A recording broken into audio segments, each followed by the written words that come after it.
far different from cholangitis. Sige. Para alam natin ang pagkakaiba-iba. Yung cholecystitis, that's inflammation of your gallbladder. Okay. Yung cholelithiasis, that's the presence of stones in the gallbladder. Your choledocholithiasis is the presence of stones in the bile ducts. And cholangitis is the inflammation of your bile ducts. Okay. So, magkakaibang conditions yan. And usually it starts off as A. Ito ang pasimuno niyan. Magsisimula iyang kadalasan sa pamamaga ng ating pong gallbladder muna. Okay. So, when your gallbladder is inflamed, you have cholecystitis. Remember that the gallbladder is an accessory organ to your GI. That is where you store bile. And whenever you eat something that's fat, okay, like what? Burger at fries. This contains what? Fat. Your gallbladder is acted upon by a that's a neurochemical or what we call a hormone, no, known as your cholecystokinin. And when you eat fat, cholecystokinin is produced by the stomach and it triggers the gallbladder to contract, causing it to manifest as pain. Okay. When you eat fatty foods, your cholecystokinin is released by the neuroendocrine cells of the stomach, resulting to the contraction of the gallbladder. And when it is inflamed, it makes you feel the pain. Okay. So the best statement that indicates gallbladder disease is number 1. Okay. I know that weight gain. I know that weight gain is one of the factors that leads to gallbladder disease. But it's not the most indicative. Hindi lahat ng matataba may gallbladder disease.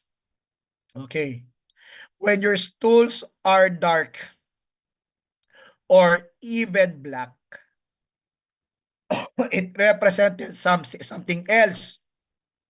It represents the presence of blood in your stools. Diba? And this is known as your melena. When I start hurting, it helps if I drink milk or have a small snack. Uy, teka lang. Kapag sumasakit, kumakain ka, nawawala ang sakit. What does that mean? The pain is relieved by food. If pain is relieved by food, then it's a different condition known as duodenal ulcer. Okay. Again, what is number 4? It's duodenal ulcer because it is manifested as pain relieved by food. Okay, best answer number 6. It is your number 1. Yesterday, when I ate something that's fat, my belly hurts because of your gallbladder contractions. Okay.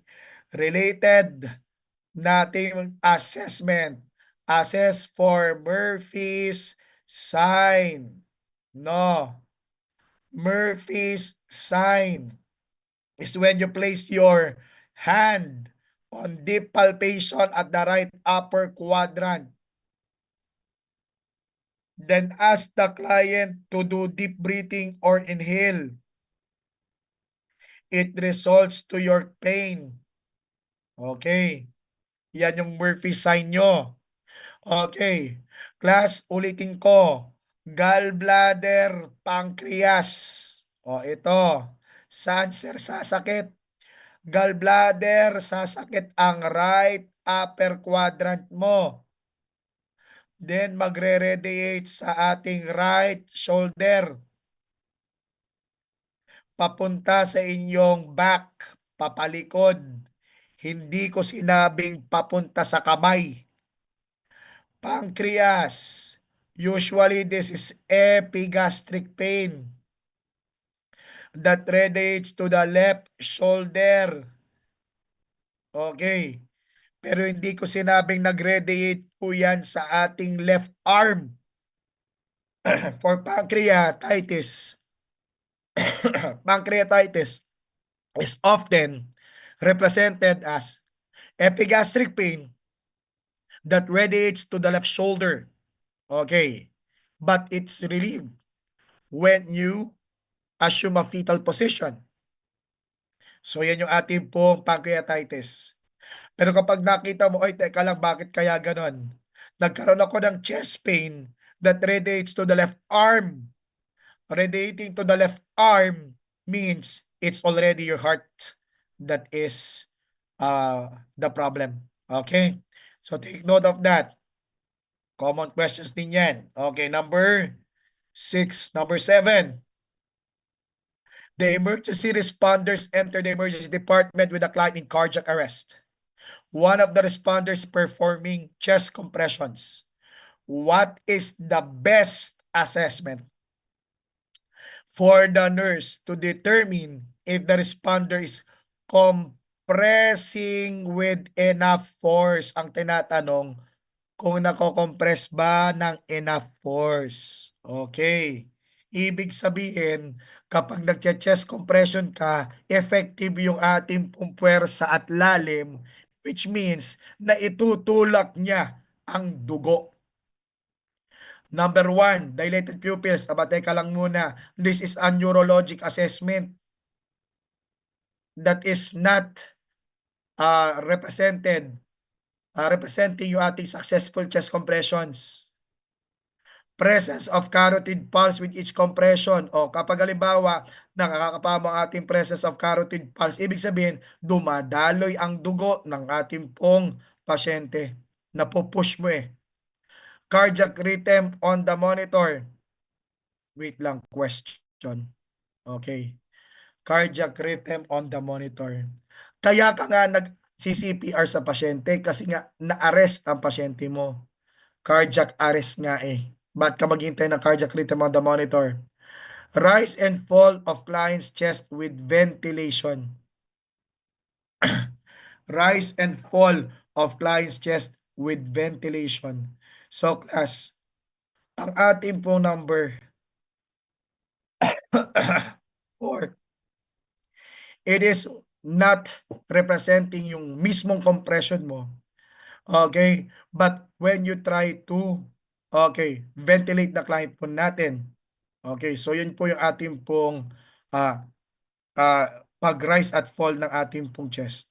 So ang pinakamaganda po natin dyan na representation sa number 7 po natin na talaga po na naipapwersa natin ng tama ang ating pong pag-CPR is that there is an evidence na naitutulak yung dugo. So answer is number 2. Number 8, which assessment finding does the nurse expect to find when assessing a client admitted to the emergency department with a left-sided congestive heart failure? Select all that apply.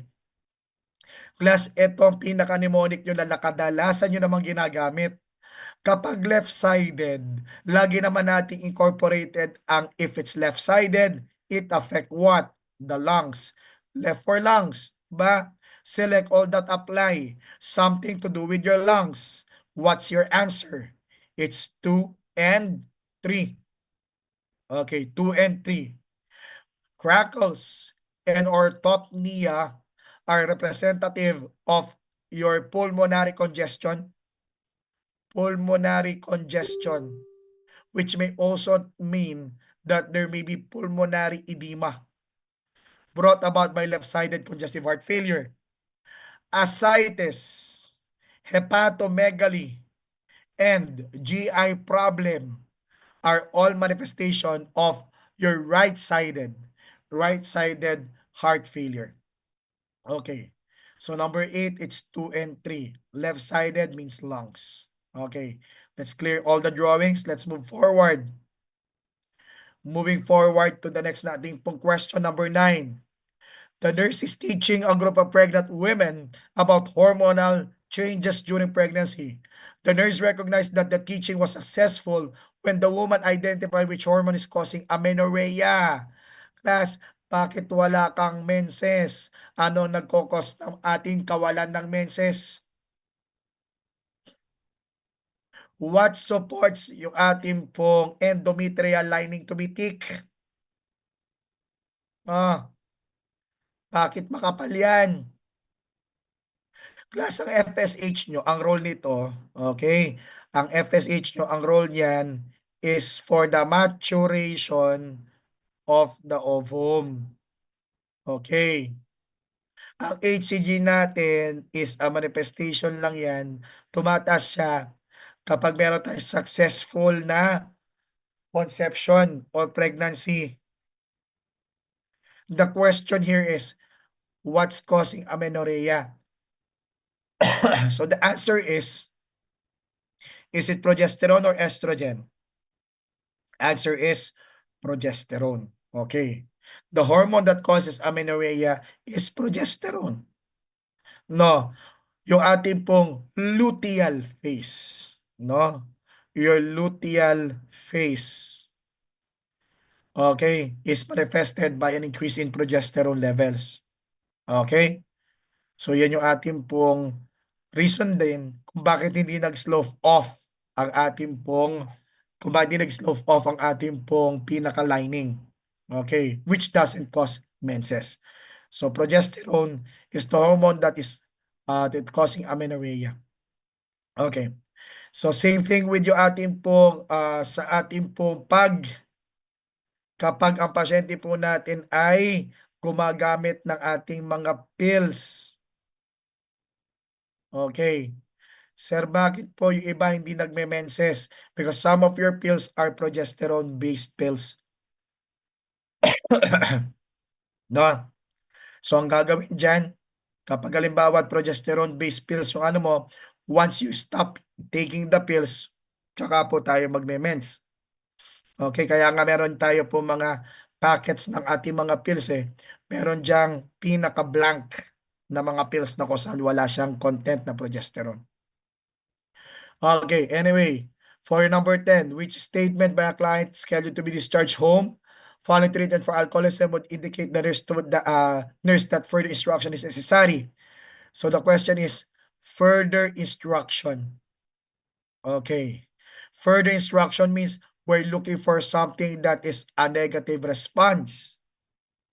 Now, which of the following is a negative response? I will read labels to be sure there's no hidden alcohol in food. Is it a negative or positive response? It's a positive response. Why? Because some of our products may contain alcohol. Okay. Kailangan talagang basahin ang labels ng mga pagkain. Kasi pag minsan, pine-prepare it with what? We prepare it with wine or we prepare it with alcohol nating mga base na products. So it's a positive statement. 2, I should go to an AA. Oh, this is a self-help group. Alcoholic Anonymous. Okay, meeting when I feel the need to drink alcohol. Wait lang. Pupunta lang daw siya sa ating meetings kapag nagke-crave siya sa ating pong alcohol, which is a wrong statement. Why? Ang ating Alcoholic Anonymous sets the rule as what? May it be the client po natin is craving for alcohol or not. The client must attend all Alcoholic Anonymous meetings. Okay, consistently. No? Hindi sinabing kapag nakaka-feel lang siya ng ating urge to drink. 3, I can call the clinic or my sponsor whenever I feel tempted to drink alcohol. Okay. So yung ating pong clinic or sponsor na tinatawag, yan po yung ating pong mga tinatawag na mga treatment partners. Okay.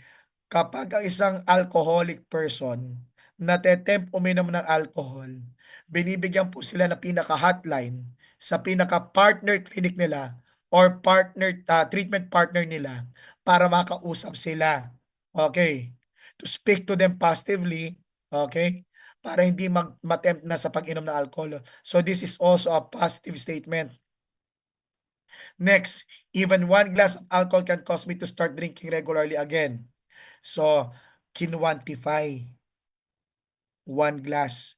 Actually, even a sip of alcohol, okay, can start drinking regularly again. So actually, it's a positive statement din. No? Kahit 1 glass lang ng alcohol ang inumin mo, maaari magkaroon ka ulit ng ating pong drinking tendency. So tama yung statement na yan. So, alin dito ang ating pong negative? Okay. Ang ating statement that is negative is number 2. Okay, number 2. Why? You're not going to go to AA meetings only if you feel the need to drink alcohol. You go to AA meetings consistently. Okay. So answer number 10 is 2. Now class, kindly remind yourself of your cage assessment. Lagi kong pinapaalala to sa NCLEX. Cage assessment. And what is cage assessment? It's a self-assessment if you already have alcoholism as a problem. Okay? Cage assessment. Representative of what words? Cut. A. Annoy. G. Guilt. And E. Eye-opener. Take note of this, ha? Okay. So the questions goes like this. Have you ever thought of cutting down on your alcohol intake? Have you ever been annoyed when someone speaks about your alcohol problem? Have you ever felt guilty whenever you take in alcohol? Or have you ever used alcohol as an eye-opener? Okay. Ang cut, annoy, guilt, and eye-opener is a self-assessment tool para ma-recognize ng pasyente kung meron siya alcohol problem. Okay? Now, anyway, let's move on to number 12. Number 11. Number 11. What should the nurse include when teaching a client in renal failure about peritoneal dialysis? Select all that apply. Okay. Peritoneal dialysis, reminding you of the procedure. The client is on high Fowler's position on bed, or the client may also assume a sitting position. Pwede rin. Okay.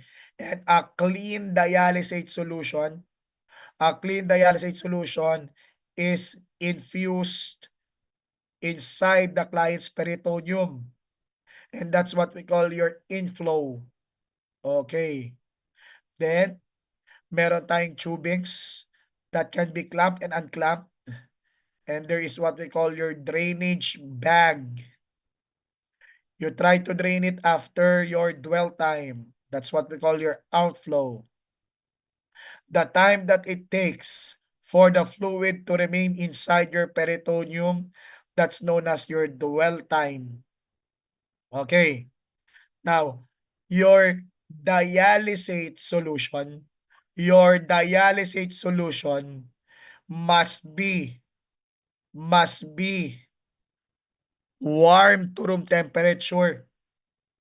You never use your dialysate if it's cold.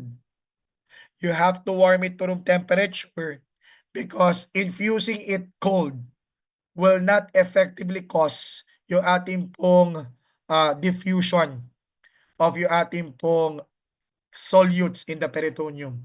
It can also cause discomfort in clients natin if you infuse it cold. So you warm it first.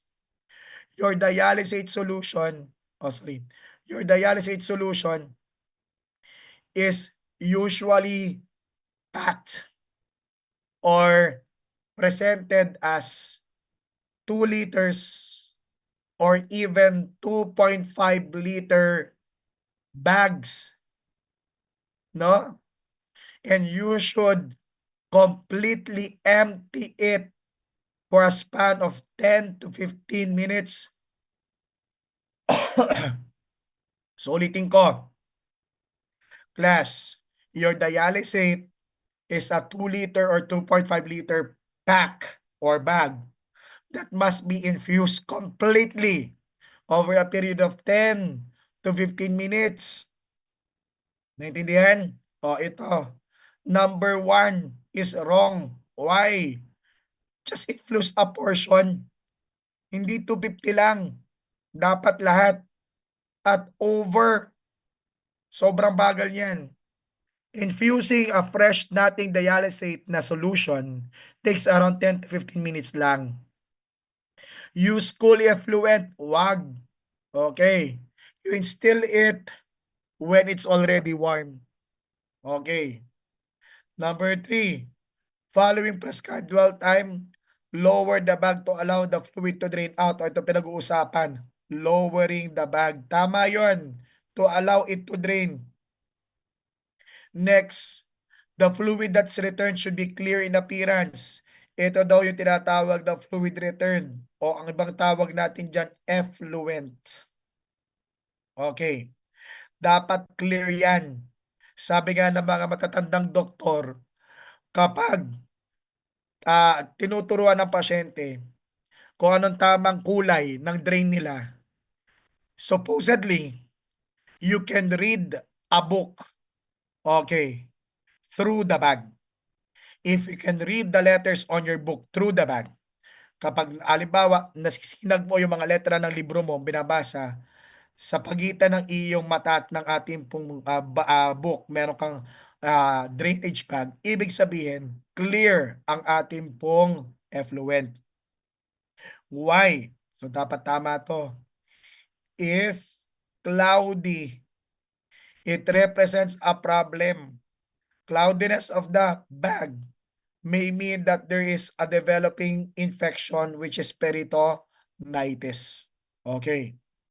If all the fluid does not drain out, place the bed on a trende. Wait lang.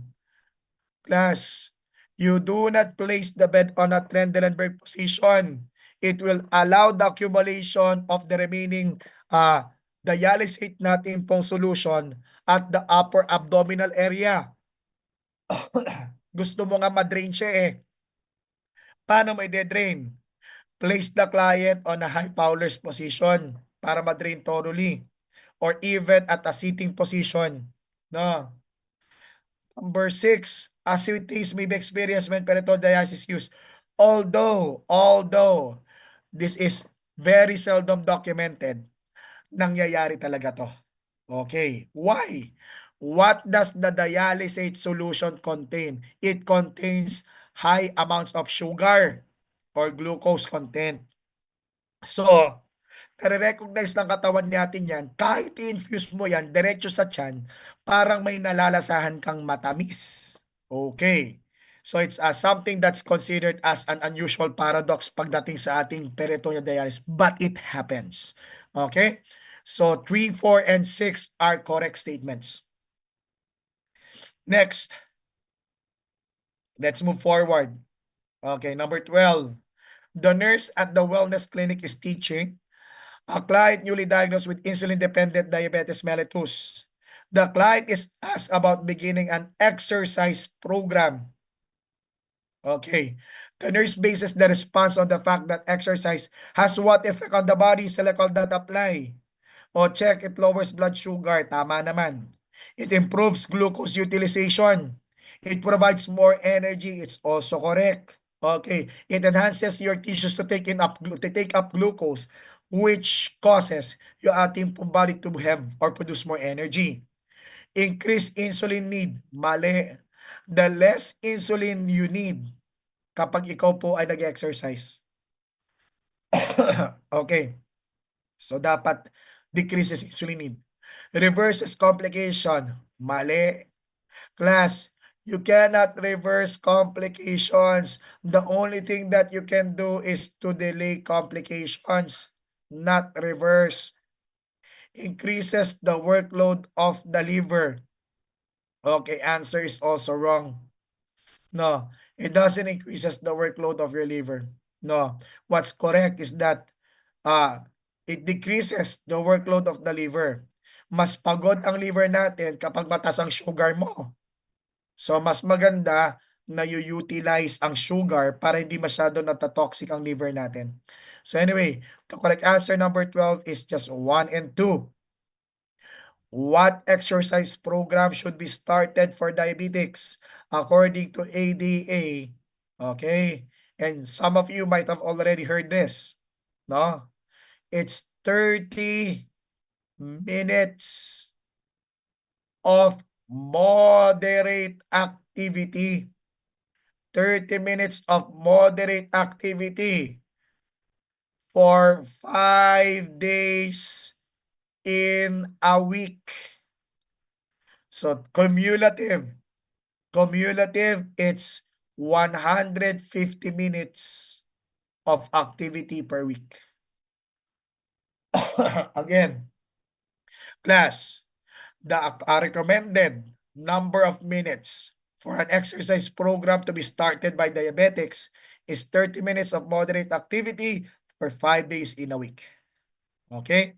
So number 12 answer is 1 and 2. Next, let's move on to the next question. Number 13. The nurse approaches a client who entered the emergency department following a fall down a flight of stairs. So anong represented condition? Falls on a flight of stairs. The client is unresponsive with snoring and wheezes with respiration. Okay. Ayan. So baka mamaya may airway blockage din yan because of snoring and wheezes that you hear. How would the nurse best open the client's airway? So kapag ganitong mga traumatic injuries, no, we are going to assume that there may be cervical injury, injury to the neck. Baka meron dyan tayong injury to the neck. Ano dapat nating gawin? No? What's the best way to open the client airway? So class, ang tube at airway doesn't open the airway. No. Your oropharyngeal airway and endotracheal tube are there, okay, to maintain yung ating patency of the airway once it's already open. Ang pinag-uusapan, paano mo bubuksan. Hindi pinag-uusapan, paano mapapanatiling nakabuka. Okay. So, dalawang pamimilian, head tilt or jaw thrust. Tilting the head can further tilting the head can further cause injury to your cervical spine. So, in cases, alam naman natin lahat to, it's the best answer is jaw thrust maneuver. Okay, in cases of suspected cervical spine injury, we consider jaw thrust maneuver. Next, number 14.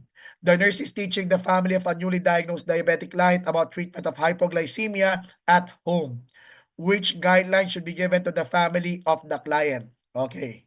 So, first, ano yung dapat rule na alam natin? Tinuro ko sa inyo that if there's hypoglycemia, remember that we have 3 levels, okay, of addressing hypoglycemia. What's that? The first one is giving something that's oral. Okay? Oral glucose. Yan ang pinakauna. Second is parenteral glucose. Ikatlo is glucagon. Oh. So class, management of hypoglycemia. Ang pinaka-priority mo muna is yung oral glucose administration. Kung hindi ma-resolve na oral glucose, saka ka mag-parenteral glucose. Kung hindi pa rin ma-resolve yan, mag-glucagon. Oh, ngayon, class, oral glucose, anong rule? The rule is simple. 15-15 rule. Ano yun? 15 grams of sugar to consume and monitor the client in 15 minutes time. So 15-15 rule. Bigyan mo ng 15 grams of sugar. Then you check the blood sugar in 15 minutes. Ang pinaka-goal natin, okay, sa pagmamanage ng hypoglycemia is maiakyat ang blood sugar reading ng pasyente to 70. Again, ang pinaka-goal natin, class, no, sa ating management ng hypoglycemia, maiakyat ang blood sugar ng pasyente to 70. Ngayon, alin dyan ang pinaka-consistent na sagot? One, it is not necessary to treat mild hypoglycemia. Two, treat a mild episode with 10 to 15 grams. Three, the client should consume 12 ounces of regular cola. Four, the client should consume 2 cups of orange juice with added sugar. O ngayon, guys, to orient you, okay, yung ating number one is wrong. Even if it's mild hypoglycemia, we address it immediately. Kahit mild hypoglycemia yan. Okay? Lalo na kapag indicated by irritability. Kapag may hypoglycemia plus irritability, it means the client might be developing something that's affecting yung ating brain. O baka mamaya nagdi-DKA pasyente, baka pasyente natin po ay nagkakaroon ng ating pong tito, lack of glucose sa ating pong circulation to the brain. So kaya nagkakaroon irritability. So anyway, even if it's mild, address it appropriately. Number two is a correct statement because it's within the range of 15 grams. Okay, that's the closest that we can answer. Ang 12 ounces of cola glass is very high in sugar. Masyadong mataas na to. Okay. Plus ang ating pong usual serving ng Coca-Cola, usual serving ang usual serving ng Coca-Cola ninyo, nagre-range po yan ng 30 to 40 grams of sugar. No. So serving of your regular cola, may range from 30 to 40 grams. So sobra sa kailangan. Yung ating orange juice, okay sana. Kaya lang ilan ang binigay? 2 cups. O ganito, approximation. Ang isang cup ng ating orange juice, kapag sa NCLEX yan, it represents 30 grams of sugar. So kapag sinabi sa akin 2 cups of orange juice, it represents 60 grams of sugar. No? So hindi rin tama number 4. So ang pinakamalapit sa tama, to follow the 15-15 rule is number 2. Okay. Next, let's move forward.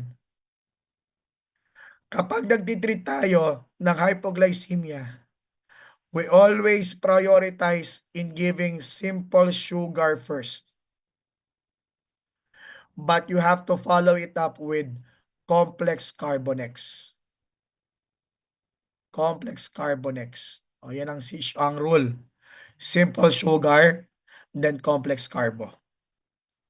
Now, let's move on to number 15. O class, number 15. A client returned to the unit following a total hip replacement. Which statement by the client would indicate the nurse that teaching has been successful? Okay. So ang ating pong pinag-uusapan ay hip replacement surgery. Yung ating pong kadalasan nagiging problem is the dislocation of yung ating pong pinaka hip bone, okay, sa kanya pong alignment sa pinaka sakit. Ngayon, last, anong ating pong dapat gawin kapag po na-dislocate ang hip? Sige nga, pakisabi sa akin. Hip dislocation.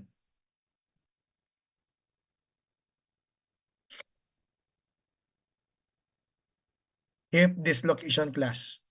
Ano makikita po natin kapag dislocated ang ating hip? Abducted or adducted?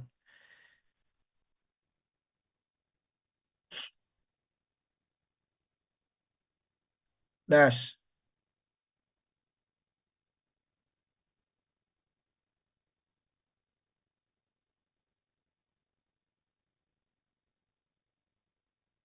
Let's make use some of your ortho principles. If there's hip dislocation, abducted or adducted, ang pinag-uusapan lang natin dito, class, no, is yung part na dislocated siya. Oh, class, kapag dislocated ang hip mo, it is what? Adducted. Kaya, kaya, kapag ni-replace ang ating pong hip at synergery ka, that must be position abducted. Ulitin ko, kapag mali ang pwesto ng iyong hips, adducted siya. Kapag tama ang pwesto ng hips mo, abducted. So yung number one, I will try to keep my legs together.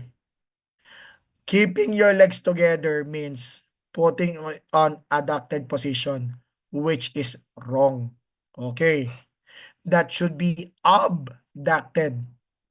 Keep your legs apart. So number one is wrong. Okay. I know that I cannot ever swim again. It's a wrong notion. Pwede pa naman po na maglangoy, no? Okay, once magkaroon tayo ng ating pong uh, recovery. I can resume my exercise at the gym within 1 month. Mali class ang 1 month. Okay. Sa NCLEX, kapag ganito mga hip replacements, the safest time to allow yung ating mga exercises or gym activities is 6 months. Take note of that. So the best answer is number 2. Why, sir? Bakit hindi mo elevate ang head of bed? The tendency is, class, when you're elevating the head of the bed, no? Okay. When you elevate the head of the bed, the tendency of our lower extremities is to become adducted. It's to become adducted. Subukan ninyo. Class, kapag ine-elevate yung inyong head of bed, ang ating condition ng mga paa ninyo, usually, it automatically or most specifically, class, by reflex, na adduct natin yung ating mga paa. So, that's yung ating pong tamang statement. Do not elevate the head of the bed. Okay. So, usually the clients po natin dito is in an abducted position with the head of bed flat. So, number 15 is 2. Next, last. Okay. Let's move on to the next question. Next, number 16. Okay, for the next number natin, this is the use of yung ating pong NSAIDs. Taking NSAIDs for the relief of joint pain, gastrointestinal bleed is suspected, which lab value alerts the nurse to the possibility that the client is chronically losing small amounts of blood. Okay. So class, chronically losing small amounts of blood. Yan ang tanong. Okay. Ngayon, if you answered prolonged bleeding time, class, this might be a problem with your platelets. No. And it's not platelets that's a problem. When you're chronically losing small amounts of blood, chronic loss of small amounts of blood refers to a problem in your RBCs and not your platelets. It causes yung ating pong RBCs to have yung ating pong decreased counts. No? Decreased platelet count, class. Platelet ulit nakafocus. Elevated bands, WBC yan. Wala namang mag-elevate na ating pong bands kasi hindi naman po pinag-usapan dito infection. Okay, ngayon. Sir, bakit elevated ang reticulocyte count? Ang reticulocyte count means RBC. Kaya yan ay elevated. Nagkakaroon ng compensatory, okay, overproduction of yung ating reticulocytes. in response to the chronic loss of yung ating RBCs, nagkakaroon compensatory increased production of your reticulocytes. So that is an evidence that the client is suffering from a chronic loss of blood. Okay? Elevated reticulocyte count. So yung dapat ang ating ma-expect, sa dapat di babagsak ang RBC? Yes, bumabagsak ang RBC, pero small amounts lang naman, kaya nakakahabol ating bone marrow, particularly reticulocyte, to compensate for the loss of yung ating pong mature RBCs. Okay, so number 16 answer is number 2. Okay, next, number 17. Number 17, 1 week ago, a client was involved in a motor vehicle crash and was brought to the emergency department. The client receiving 2 sutures to forehead and was sent home. Today, the client's spouse noted that the client acts drunk, okay, and cannot control the right foot and arm. Based on the data, what should the nurse suspect? Ano suspected natin? Okay. Involved ang pasyente sa vehicular accident. So, malamang, since nga ulo ang tama, nagkaroon yan ng ating head trauma. So, due to the head trauma, what might be suspected? Okay. So, head trauma. Hindi po infection. Okay. Meningitis is usually represented by the words nuchal rigidity. Okay. Nuchal rigidity. O yung ating pong sign ng meningeal irritation. So wala naman tayo pong rigidity dyan ng ating pong neck. Okay, so I cannot call it as a sign of meningitis. Although transient ischemic attack can happen at any time. But since ang pinag-uusapan naman natin dito is not hypertension or problem with clotting, okay, wala namang na-mention na ganun, ang pinaka main topic is head trauma, which may cause yung ating pong bleeding sa ating pong brain. So, the most related condition here is your subdural hematoma. Head trauma which causes bleeding at the subdural area. So, pinakamalapit dyan, class, is subdural hematoma. Kaya nagkakaroon tayo ng ating alteration sa kanya level of consciousness at problem with control. Ang Meniere's disease, class, ang Meniere's disease po natin is a sensory neural problem wherein there is damage to your inner ear. And because of yung ating damage to your inner ear, nagkakaroon tayo ng problem with yung ating hearing and balance. So sa many years natin, usually, ang ating highlight na problem dyan, problem with hearing and problem with balance. Okay. So, wala naman dito na mention with regards to the part affected, hindi naman temporal, hindi naman ano yan. So, forehead ang tinamaan, so malayo sa tenga. Okay. So, the best answer is subdural hematoma. Next. Moving on to the next question, number 18. A client is being admitted with a diagnosis of cirrhosis of the liver. When assessing findings, should the nurse, what assessment findings should the nurse anticipate in the client? Select all that apply. So, liver cirrhosis. Okay.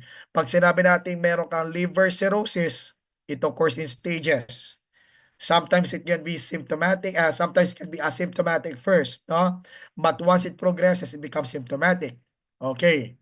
So pag sinabi nating cirrhosis, it represents yung massive scarring of the liver.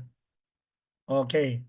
The word nodule or firm means representation of scar. So tama yun. Okay. Ano yung tinuro ko sa inyo na tatlong main nating problems with liver cirrhosis? What are the 3, okay, most common nating indicators of decompensated cirrhosis?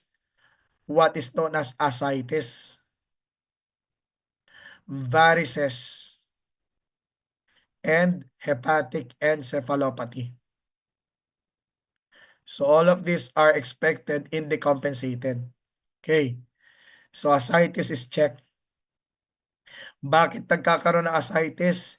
It's because of lack of production ng ating pong o dalawang ating pong mechanism ng ascites. Number one, kulang ka sa production ng albumin. Number two, it's because of portal hypertension. O, yan. Okay. So, number three, mali. Dapat decrease ang albumin levels. May ascites na yan eh. Number four, tama. Your ALT and AST levels are elevated. As a general rule, your ALT is much better as an indicator of liver damage than AST. Okay, as a general rule. Your ALT is a better indicator of liver damage than your AST. But also, last, remember that your ALT and AST, no, are usually less than 50 units per liter. So kapag halimbawa walang binibigay sa inyo na normal values po, okay, and you're given an abnormal value, ang ALT at AST natin sa mga healthy people is usually less than 50. Kapag umaangat yan sa 50, it's an indication na maaari may liver problem ang pasyente. Next, encephalopathy is a problem because of accumulation in the accumulation of blood, accumulation of ammonia in the blood. So, because ammonia cannot be properly converted into urea, okay, it accumulates in your blood. So, instead of lowered ammonia levels, it should be increased. So, mali ito. Ito increase, dapat decrease. Ang ating lowered ammonia levels dapat increase. Bleeding into the GI is because of portal hypertension, which is consistent of liver cirrhosis. Okay, so the answer here is 1, which means that there's scarring. It's 2, ascites. It's 4, elevated liver enzymes. It's 6, which is actually your varices. Okay, so let's move forward. Next. Wait, before I leave this one, no, before I leave this one, class, take note ha. Remember, ang albumin value. Your albumin value is very important in liver cirrhosis. It must be maintained at what level? 3.5 to 5.5 milliequivalents per liter. Take note of that. Okay. Next, class, ammonia value. Ang serum ammonia must be always less than 100 units per liter. Serum ammonia levels should always be less than 100 units per liter. Okay, what else? In liver cirrhosis, serum bilirubin. Your serum bilirubin must be always less than 1.0 milligrams per deciliter. Okay, so anything that is above that point means that client might be developing jaundice na. Okay, so take note of yung ating mga normal levels ha. Okay, usually naman, kapag ibibigay sila ng mga conditions, they present it with the normal values. Next, number 19. The occupational health nurse is caring for an employee after chemical explosion to the local tire factory. The client reports a foreign body in the right eye. The right eye is watery and the client reports photophobia. Photophobia. Class. It means it went through your pupils. Okay. It means there is a tear. Okay. In your sclera. So may tear. May butas. At anong dapat ginagawa kapag may butas? Tinatakpan. No. Which nursing action takes priority? Avert eyelid. Examine for foreign body. Class.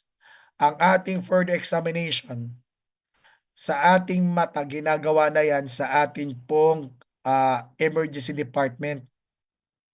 Since it is already stated as a fact na meron po tayong nangyaring explosion, okay? So meron tayo projectile na movement ng foreign body sa mata, hindi itong priority mo as of now. Kaya binigay sa inyo ang word na photophobia, may butas sa mata. That means you should cover it and immediately transfer the client to the hospital. So best answer is number 4. Place an eye shield over the eye. If an eye shield is not available, class, if an eye shield is not available, then use a cup. Okay. Kadalasan ginagamit dyan, eye shield o kaya naman ng cup. Just, just yung ating pong paper cup will do. So tama, number 4 po natin. Once at the hospital, saka na po ang doktor mag-examine ng ating pong foreign body na pumunta sa mata ng pasyente niya. So number 19, answer is number 4. Okay. So moving forward. Next, number 20. The school nurse has identified a large outbreak of viral conjunctivitis in one of the middle school class and plans to educate the students on this illness. Which data should the nurse be sure to include? 1. Use your personal handkerchief to wipe the eye of discharge. Okay. 2. Light cold compresses over the eye several times a day will ease discomfort. Cold compresses. Number 3. Do not share towels and linens. Do not share towels and linens. Okay. Do not share. Number 4, discard all makeup and use new makeup after infection resolved. Discard all makeup. Number 5, wash hands. So actually, ang pinag-uusapan lang natin dito is yung ating pong infection control. Okay. Infection control suggests if you have viral conjunctivitis, it's a contact precaution. No. So dapat nasusunod natin yung standard precaution as well as contact precaution. So most important natin sa infection control, washing of hands.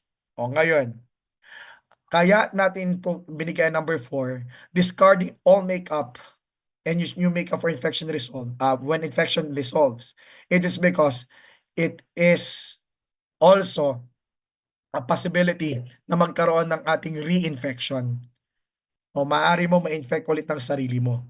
So lahat ng ginagamit mo as a makeup, baka mamaya na-contaminate na ng ating virus, so itatapon mo yan. Not sharing of towels and linens is correct. Cold compresses are also correct. Okay. Use of a handkerchief is not advised. When you have viral conjunctivitis, the discharges in the eye are usually cleansed with yung ating pong mga wipes or tissues. Hindi po yung ating pagre-reuse na hanky.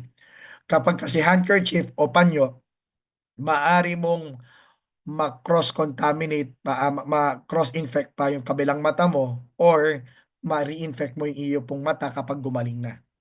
So, ang ating sagot, number 20 is 2, 3, 4, and 5. Okay.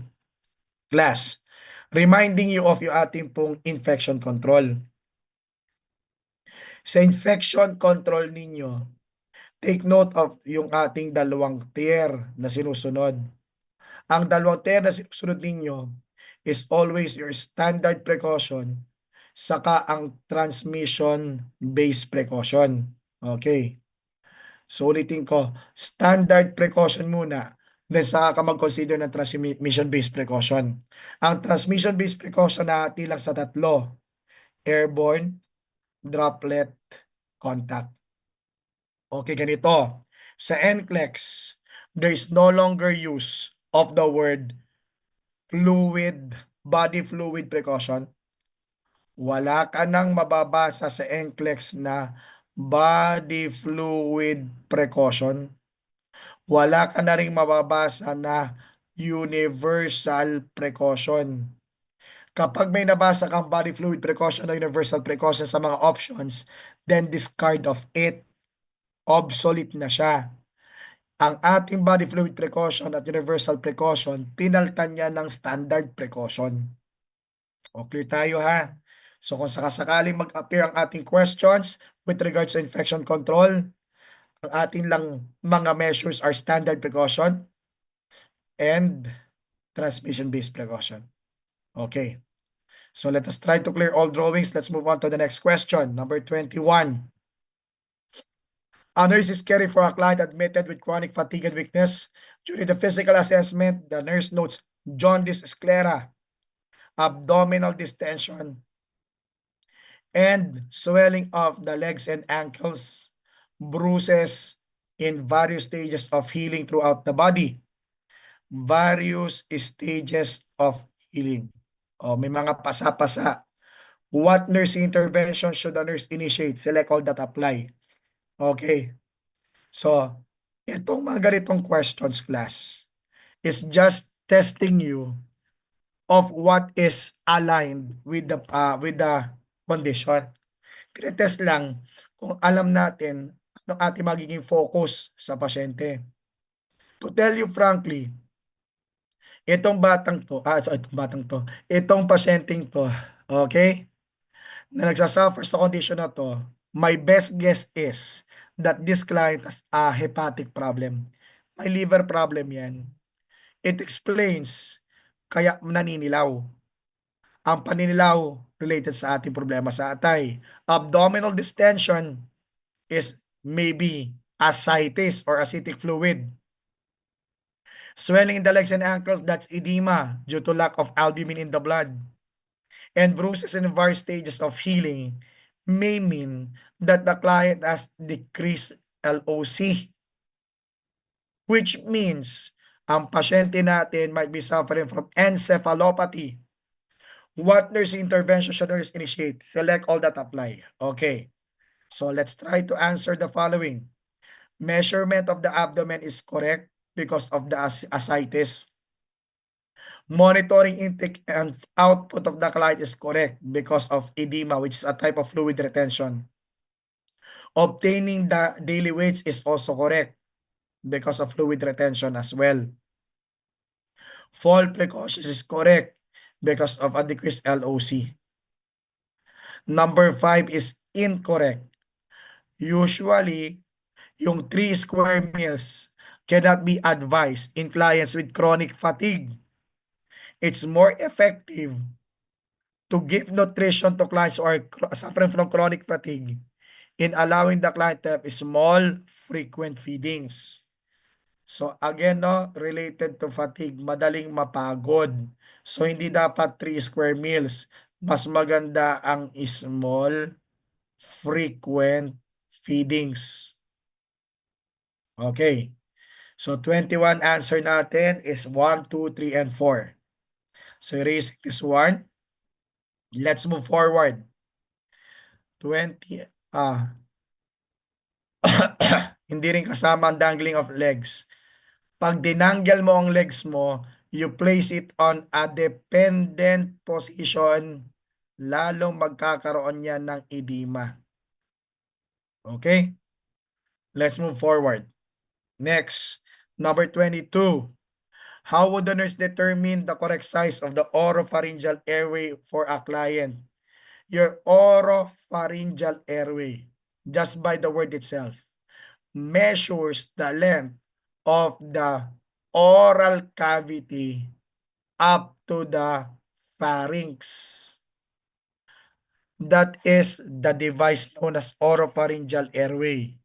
So, paano mo susukatin ang ating oral cavity papuntang pharynx? Select the same size as the little finger of the victim. Measure from the tip of the lips to the epiglottis. Determine the length from the earlobe to the xiphoid. Measure from the earlobe to the corner of your mouth. Okay. Earlobe to xiphoid process, you're no longer referring to your oropharyngeal airway. Baka mamaya ang ating pinag-uusapan na dito is what? Yung ating NGT. Lips to the epiglottis, class. Ang epiglottis mo is an internal structure. You cannot measure that one. Hindi mo pwede pong sukatan yung ating lips papunta epiglottis. And there's no such thing as approximation ng little finger, no? Yun yung pinaka-length na oropharyngeal airway. So, ang best answer natin dito, class, is number 4. Your oropharyngeal airway are usually estimated or approximated by doctors as the distance between your earlobe to the corner of the mouth. Okay. So 22 natin, answer is number 4. Next, number 23. A client diagnosed with major depression has been taking a selective serotonin reuptake inhibitor for the past 6 weeks. When visiting the mental health center, the nurse discussed the medication response with the client. The nurse assessment reveals that the client is confused about the date. May confusion. Which question would be most important for the nurse to ask for further assessment of the situation? Okay. 1. Are you having trouble sleeping? So we are referring to what? Insomnia. 2. Do you have your ating pong muscle jerking? That's your myoclonus. 3. Are you having sexual dysfunction? So self-explanatory, no? Yung ating pong erectile dysfunction. 4. Is your mood improving? So tinatanong most important for the nurse to tolerate to confusion. Kapag confused ang patient mo, okay, and taking SSRI, may it be SSRI, TCA, or MAWIS, lahat ng to are antidepressant drugs. And all antidepressant drugs has a tendency to predispose the client to serotonin syndrome. Take note of that. So, since we're trying to save the client serotonin and epinephrine so as not to allow the client to get depressed, maaari magkaroon ng ating pong sudden buildup of serotonin in our system and can trigger serotonin syndrome. And your serotonin syndrome is most commonly manifested as an alteration in the level of consciousness coupled with what? Yung ating involuntary jerking of muscles or myoclonus. Answer is number 2.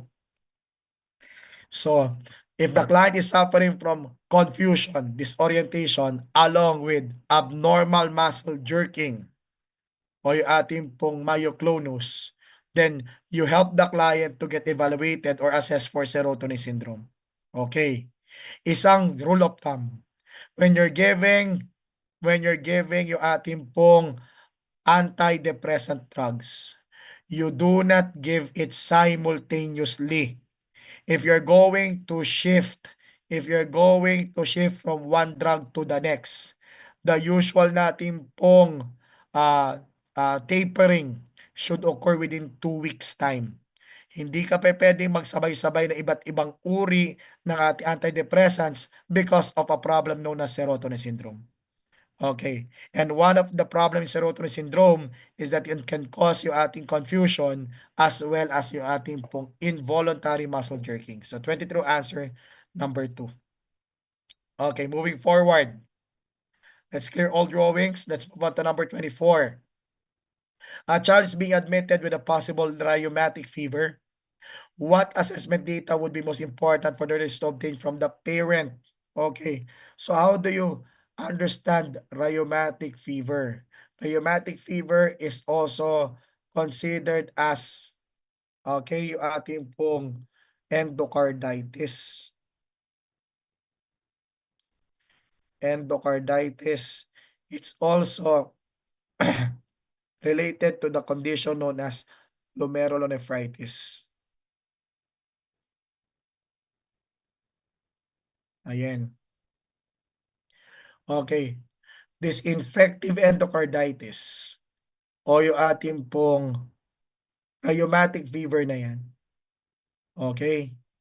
Also glomerulonephritis, which is a kidney problem. These are both, no, associated with your group A beta hemolytic streptococcus infection.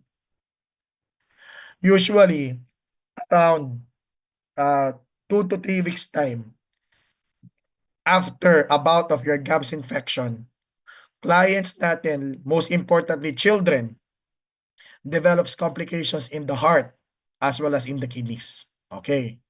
Sa puso, endocarditis, sa kidneys, glomerulonephritis. Okay. And GABS usually is an agent of an upper respiratory tract infection, URTI. So sa history ng pasyente na to, which has possible nating link to rheumatic fever, it's what? 102 degrees Fahrenheit of temperature, history of pharyngitis approximately 4 weeks ago, vomiting for 3 days time, a cough that started about 1 week earlier. So the answer is history of pharyngitis or what's known as your sore throat. Okay. Usually, clients natin suffering from sore throat, okay, are infected with streptococcus. And streptococcal infection has been known and linked sa ating pong endocarditis o sa rheumatic fever as well as acute glomerulonephritis. So 24 answer is 2. Okay. So taking into consideration, kapag sinabi po natin na ang client natin nagkaroon na rheumatic fever, okay? Because of that, so dapat na mga patients natin kapag nagkakaroon ng pharyngitis, nakokompleto antibiotic regimen. 25. A client is preparing to be discharged after total hip replacement. Which statement, if made by the client, would indicate to the nurse that the teaching has been successful regarding the prevention of his prosthesis dislocation? Okay. So, alin dyan ang positive response? Tama ang ginawa. I should not cross my affected leg over my other leg. So, that's correct. Adducting can cause dislocation. Dapat manatili siyang far from each other or abducted. I should not bend at the waist more than 90 degrees. Correct. Because when we bend, there's a tendency of your lower extremities, okay, to be disaligned. So, yun yung ating tamang sagot. 2. While lying in bed, I should not turn my affected leg inward. Turning it inward. Okay. When you turn your leg inward, it causes yung ating dislocation. So, tamang statement din. It is necessary to keep my knees together at all times. At all times. Knees together. Again, anong ating tama? Dapat maintain an abducted position. When we say abducted, abduct means far from each other, no? So, dapat hindi together. Answer 4 is wrong. When I sleep, I should keep a pillow between my legs. That's also a correct statement. Okay.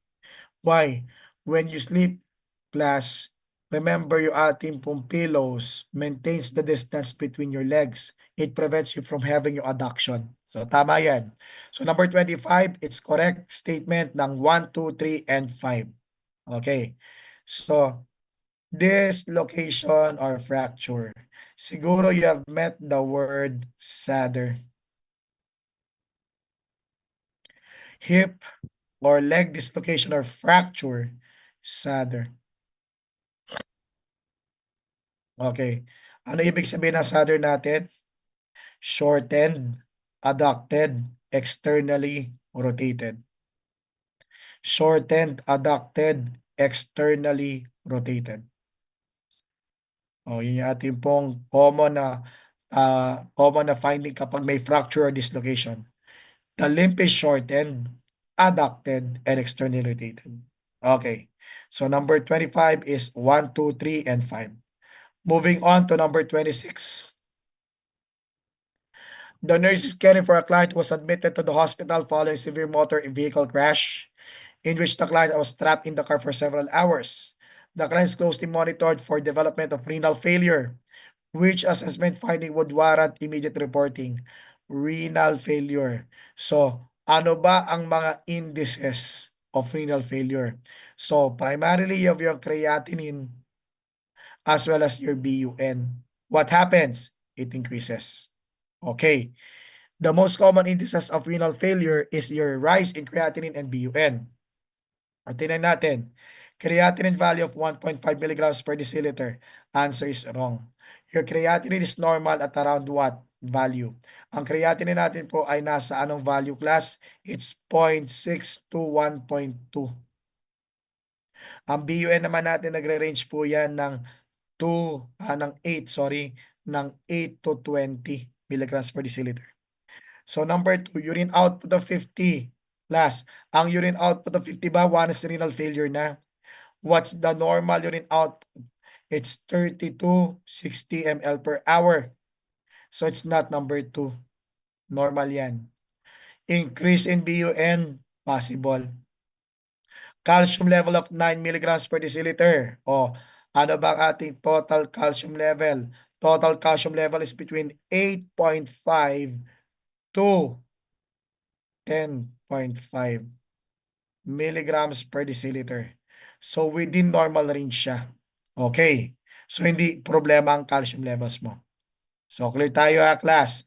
Best answer dito is a gradual increase in BUN levels. That's a index of renal failure. 26, number 3. Next, number 27. Class, let's try to finish yung ating up to number 30 before we have our first break. 27. Which statement made by a client post-thyroidectomy would require further investigation by the nurse? Okay. Post-thyroidectomy, what should I worry about? Most important for you to worry about is airway obstruction.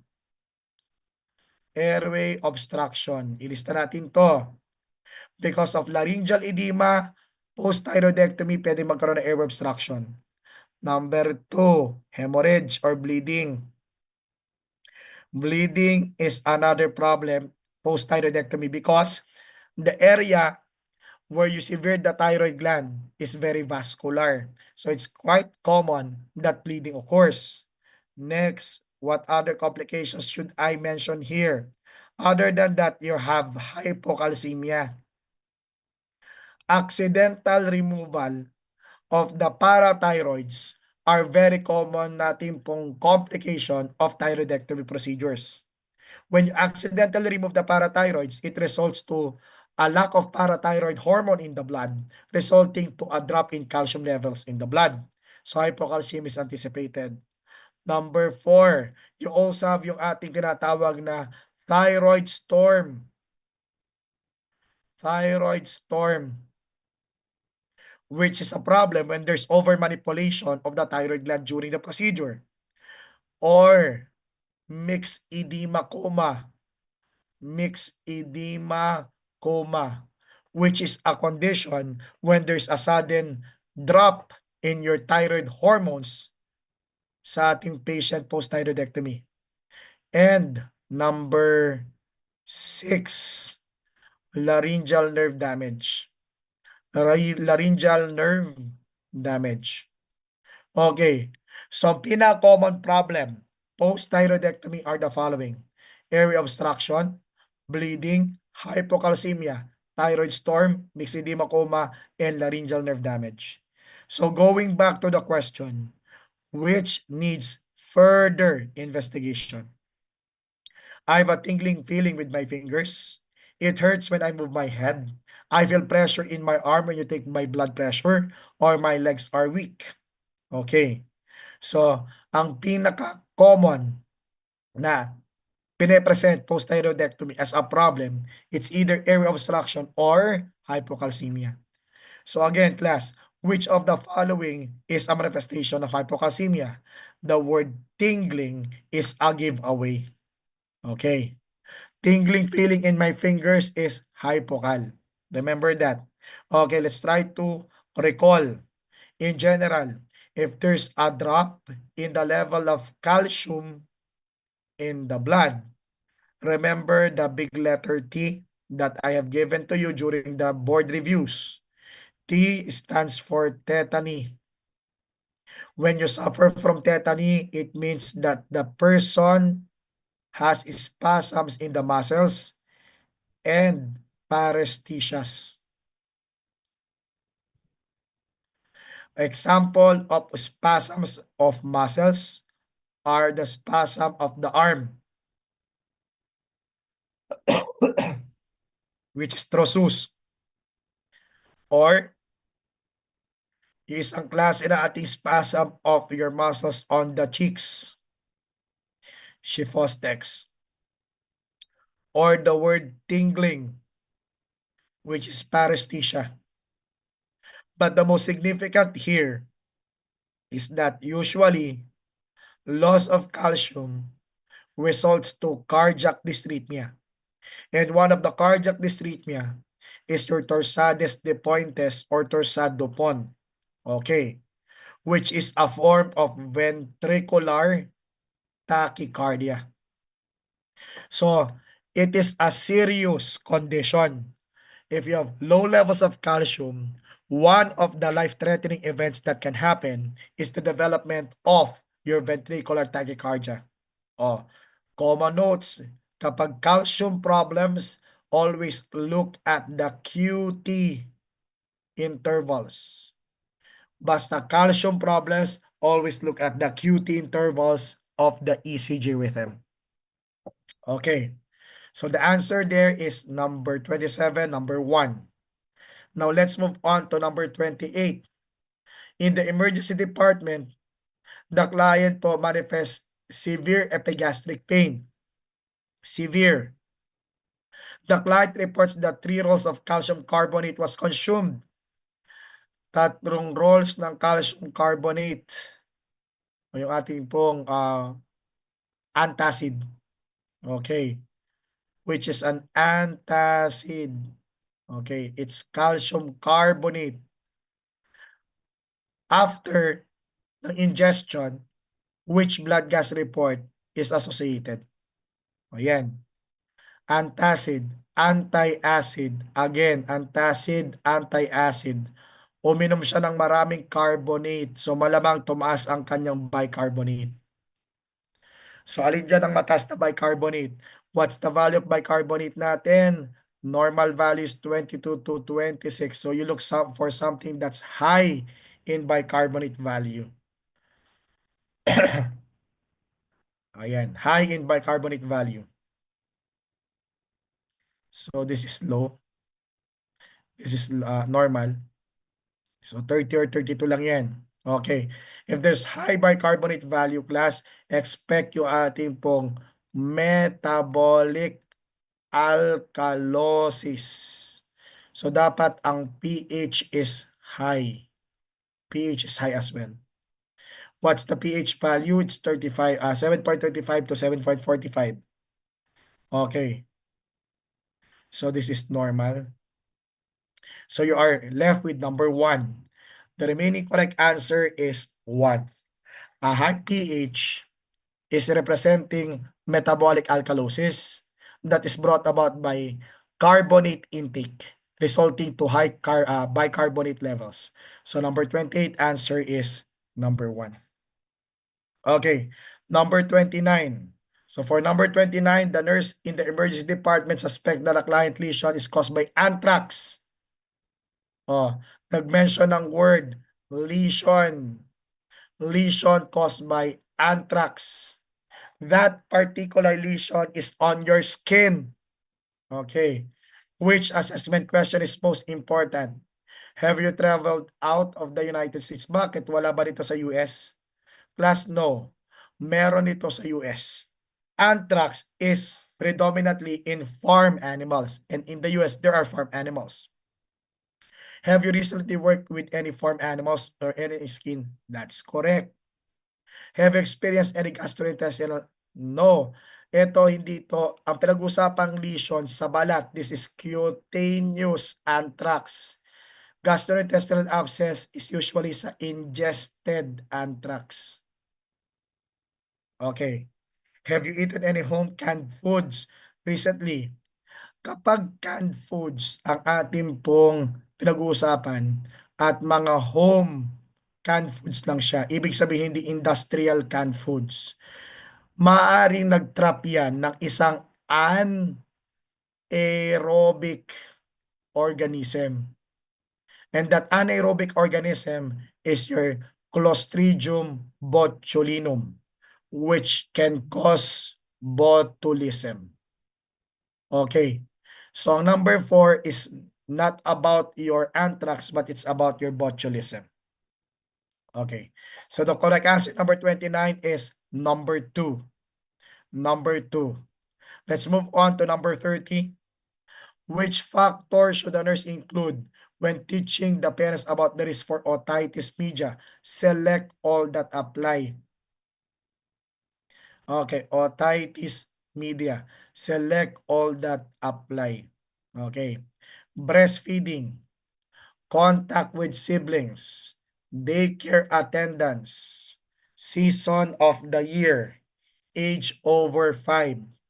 So class, remember, ang otitis media is common problem of under 5 years old. Why? Kasi may tinatawag tayo na eustachian tube ng tenga mo. Kapag po under 5 years old, ang eustachian tube po ng bata is more of horizontal. Okay, horizontal siya. Ito yung pagbata.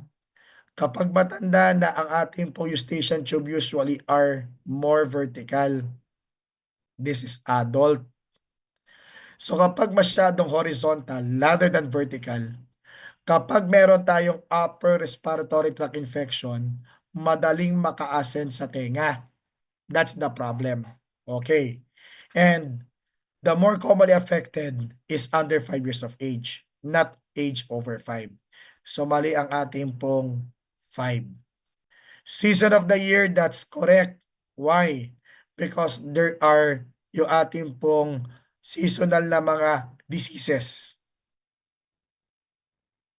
No? And usually these diseases po natin are upper respiratory tract infections.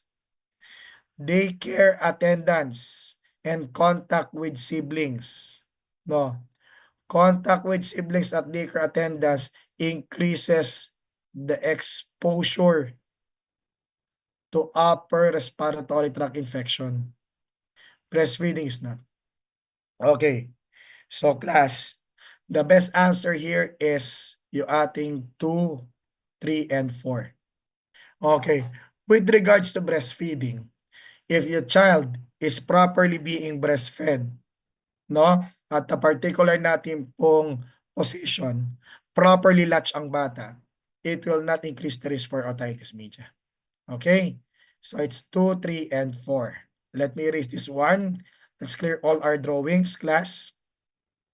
I'm gonna stop sharing for now. So that's the first natin pong 30 items, class. First 30 items of yung ating pong final coaching. So we'll be spending yung ating rest of our, we'll be discussing the rest of yung ating pong items from number 31 to number 65 and identifying your answers sa ating presented na case study sa dulo after yung ating pong bladder break. So let's have a bladder break for 15 minutes. We're going to resume at 3:21. Okay. So we're going to resume at 3:21, guys. Bladder break muna tayo.